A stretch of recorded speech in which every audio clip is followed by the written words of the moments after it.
Hello students, how are you? आज मैं आप सबको मिलवाती हूँ EASA pilot instructor mister Khalfan Amir से, जो हमें बताएंगे कि पायलट क्या होता है, इसकी बेसिक रिक्वायरमेंट्स क्या होती है एंड जॉब प्रोस्पेक्ट्स क्या होते हैं। बहुत सारे स्टूडेंट्स की ड्रीम होती है कि हम पायलट कैसे बनते हैं, पायलट बनने की ड्रीम होती है पर उनकी गाइडेंस नहीं होती है। सो हम आज बात करेंगे मिस्टर खलफान से कि हम पायलट कैसे बन सकते हैं। So I have some questions with me, जो बहुत सारे स्टूडेंट्स के डाउट्स होते हैं कि हम पायलट कैसे बन सकते हैं। So I have some basic questions like, so let's start. Sure. Yeah. So may I know, sir, that what are the qualifications to become a pilot? Okay, qualification. See, pilot is a license. Okay, so you just need educational background.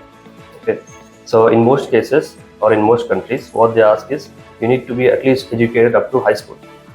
Okay. Okay, and in some countries they might ask you have to be 10th pass as well. That is also fine in order to start your pilot training.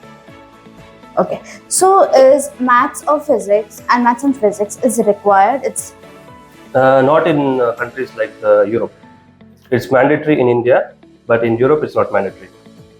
okay.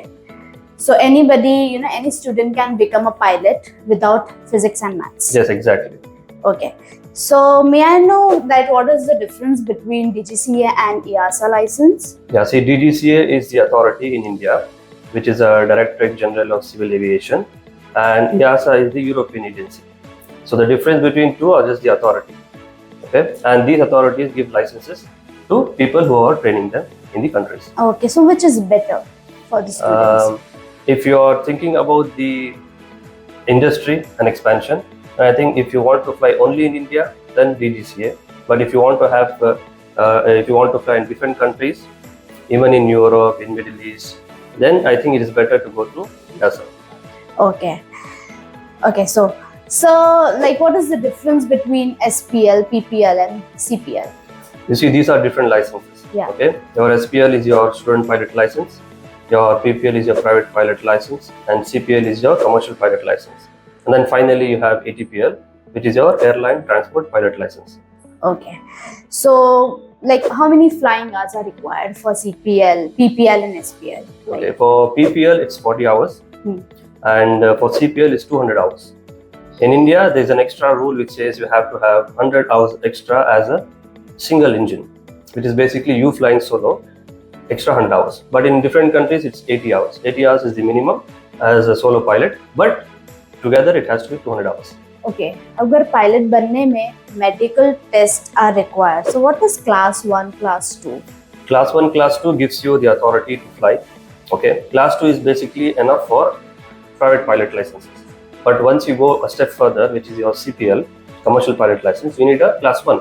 Difference between these two are just the level of. For example, in class 2 you might have less test. In class 1 you'll have more test. So what is the difference between commercial pilot and airline pilot? See, both are one of the same, but the difference is minor.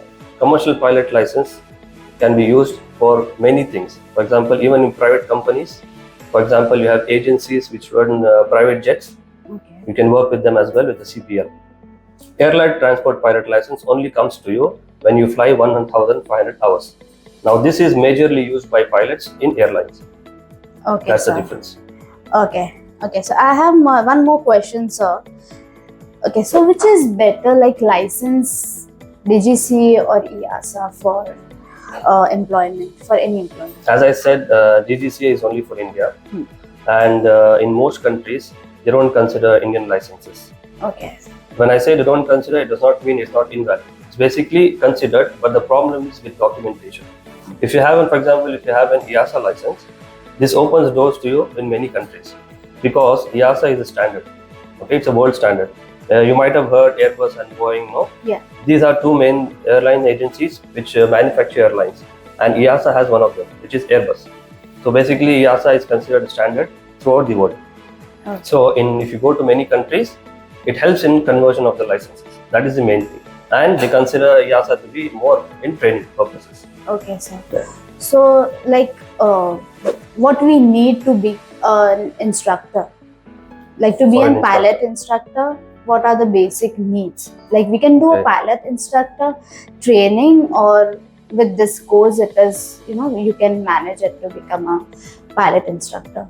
Okay, now you have two different instructors. Okay. One is your ground instructor and one is your flight instructor. For flight instructor, you have to go through another course after your CPL, which is your flight instructor course, and you have to complete that, get that license, and then you can teach people to fly. But for a ground instructor, it is not required. In EASA, there's a rule which says if you have your CPL, it is enough to teach people for ground instructor.